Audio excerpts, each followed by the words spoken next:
are you wearing នេះគឺវាជាប្រយោគ present continuous ដែលបង្ហាញពី future expression គេបង្ហាញពីសកម្មភាពដែលវានឹងកើតនៅពេលអនាគតអញ្ចឹងយើងអត់បកប្រែថាតើសម្លៀកបំពាក់អីអ្នកឯងកំពុងស្លៀកពាក់នៅយប់នេះទេគេបកប្រែថាតើសម្លៀកបំពាក់អ្វីដែលអ្នកឯងនឹងស្លៀកពាក់នៅយប់នេះណា What dress are you wearing tonight បាទអូខេសួស្តីបងប្អូនប្រិមិត្តអ្នករៀនភាសាអង់គ្លេសបាទក្នុង clear ទាំងអស់នេះគឺខ្ញុំយកពីកម្រង WA question សម្រាប់បងប្អូនអ្នករៀនភាសាអង់គ្លេសបងប្អូនប្រកាសជាដឹងហើយថា WA question ហ្នឹងគឺជាពាក្យទាំងអស់គឺជា clear ឬក៏ជាក្រុមពាក្យមួយដែលវាមានទម្រង់ក្នុងការបង្កើតទៅជាប្រយោគសំណួរអានេះគេហៅថា WA question បាទចាំបងប្អូននឹងរៀនថា WA question ក្នុងទម្រង់ក្នុងភាសាអង់គ្លេសមានអីខ្លះបងប្អូនចូលមកខ្លឹមសារពេញតែម្ដងបាទអូខេ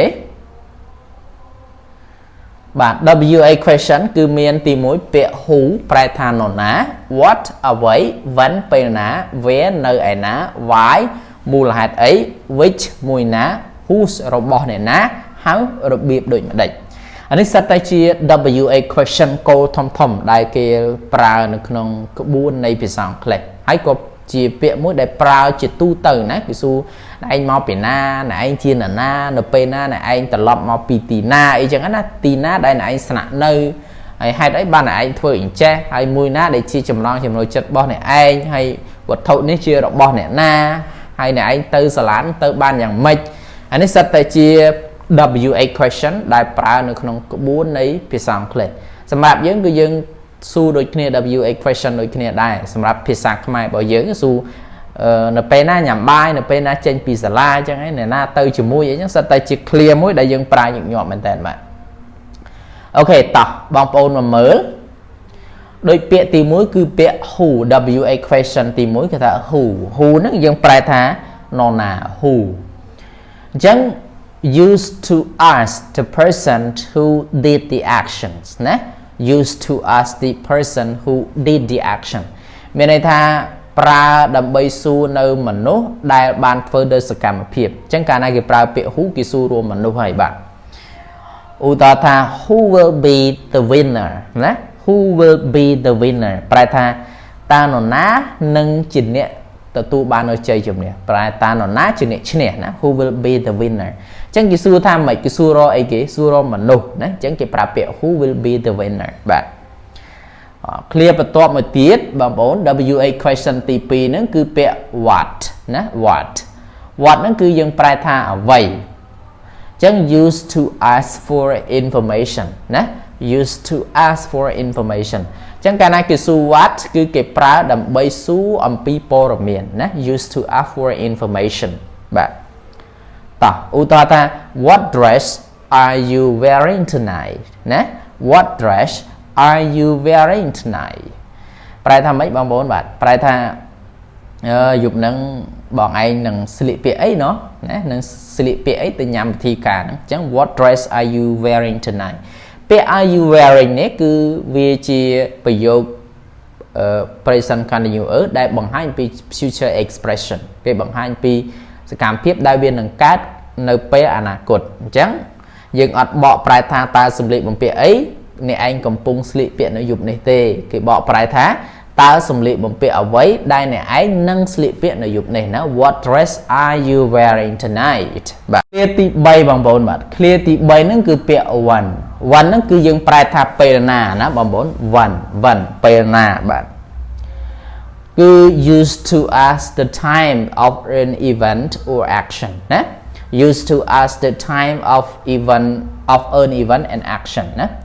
គឺកាលណាគេប្រើពាក្យ when គឺយើងប្រើប្រាស់ដើម្បីសួរណាសួរអំពីពេលវេលានៃព្រឹត្តិការណ៍អីមួយឬក៏សកម្មភាពអីមួយណាអញ្ចឹងកាលណាគេសួរពាក្យ when គឺបង្ហាញអំពីពេលវេលាឬក៏ព្រឹត្តិការណ៍អីមួយណាសកម្មភាពអីមួយដែលវាបានកើតឡើងណាពីពេលវេលាណា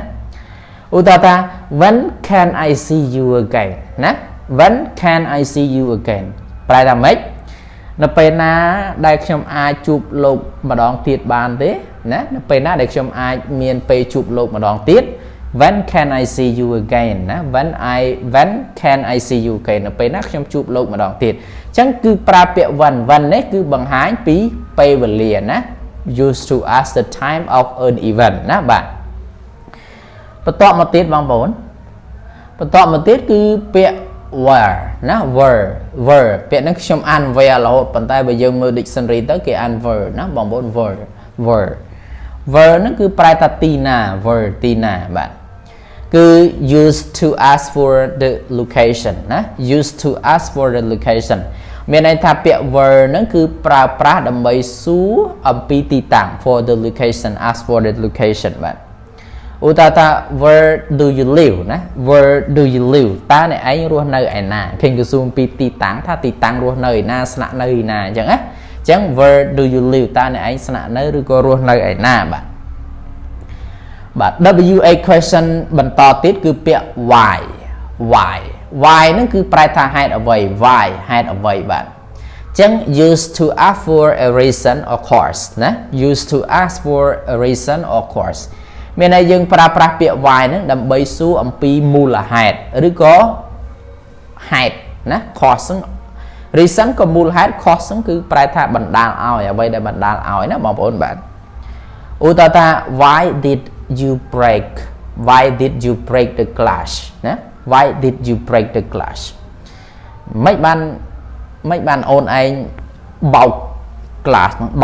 បោកកែវចោលអញ្ចឹងណាមូលហេតុអីគេអញ្ចឹងគេប្រើពាក្យ why ហ្នឹងគឺសួរ the reason សួរមូលហេតុអីបានឯងបោក glass ហ្នឹងបោកចាបោកកែវហ្នឹងបងប្អូនបាទ why did you break the glass ហេតុអីបានឯងបោកកែវណាគេសួរពីមូលហេតុអញ្ចឹងគេកាលណាគេប្រើពាក្យ why គឺគេ ask for the reason ណាបងប្អូនបាទអូខេបន្តមកទៀតគឺពាក្យ which ប្រែថាមួយណាគឺ use when there is a choice ណា use when there is a choice គឺគេប្រើប្រាស់ពាក្យ which ហ្នឹងគឺនៅពេលដែលមានជម្រើសណាគឺគេសួរអំពី choice គេសួរអំពីជម្រើសណាអូខេឧទាហរណ៍ថា which of these pens is the best ណា which of these pens is the best អញ្ចឹងគេសួរថាប៊ិចទាំងអស់ហ្នឹងប៊ិចមួយណាដែលសរសេរទៅវាដិតស្រួលជាងគេសរសេរទៅល្អជាងគេណាអញ្ចឹង which of these pens is the best អញ្ចឹងឃើញគេសួរអំពីជម្រើសទេ choice ទេបងប្អូនស្ថិតនៅក្នុង choice នឹងគេសួរថាប៊ិចទាំងអស់ហ្នឹងប៊ិចមួយណាដែលវាល្អដែលវាសរសេរទៅបានដិតល្អបាទអូខេបន្តមកទៀតគឺពាក្យ whose ណា whose ប្រែថារបស់នរណាអញ្ចឹង used to show possession ណា used to show possession មានន័យថាគេប្រើប្រាស់ពាក្យ whose ហ្នឹងគឺដើម្បីបង្ហាញនៅ possession បង្ហាញអំពីកម្មសិទ្ធិណា possession ប្រែថាកម្មសិទ្ធិបាទឧទាហរណ៍ whose bag is this ណា whose bag is this ប្រែថាម៉េចកាបូបរបស់នរណាហ្នឹងណា whose bag is this កាបូបរបស់នរណាហ្នឹងអញ្ចឹងបងប្អូនឃើញបង្ហាញពីរបស់បង្ហាញពី possession ជាកម្មសិទ្ធិរបស់នរណាម្នាក់បាទអូខេចុងក្រោយគឺពាក្យ how ណា WA question ចុងក្រោយគឺ how ប្រែថារបៀបណា how ណារបៀបណាគឺ used to explain a process ណា used to explain a process មានន័យគេប្រើប្រាស់ពាក្យ how ហ្នឹងគឺដើម្បីពន្យល់បង្ហាញអំពីកិច្ចដំណើរការណា process ដំណើរការវាដំណើរការដល់ណាវាដំណើរការបែបម៉េចណាឧទាហរណ៍ថា how do you learn English ណា how do you learn English ប្រែថាគេនិយាយថាចំគេរៀនអង់គ្លេសមិនបានចេះ how do you learn English ណែរៀនអង់គ្លេសមិនបានចេះហ្នឹងហើយអញ្ចឹងគេសួរពីរបៀបទេបងប្អូនគេសួរពីរបៀបគឺ process ការងារគឺ process ឬក៏បែបបទហ្នឹងអាហ្នឹងគឺជា clear មួយដែលយើងត្រូវរៀនណាបងប្អូនអូខេដូច្នេះ clear ក្នុងភាសាអង់គ្លេសមានប្រមាណប៉ុណ្ណឹងពាក់ព័ន្ធជាមួយនឹងកម្រងពាក្យ WA question ឲ្យបងប្អូនត្រូវរៀនមានប្រមាណប៉ុណ្ណឹងអូខេសង្ឃឹមថាបានជាប្រយោជន៍សម្រាប់បងប្អូនអ្នករៀននៅភាសាអង់គ្លេសបាទបាយបាយជួបគ្នានៅវីដេអូក្រោយទៀតបាយបាយ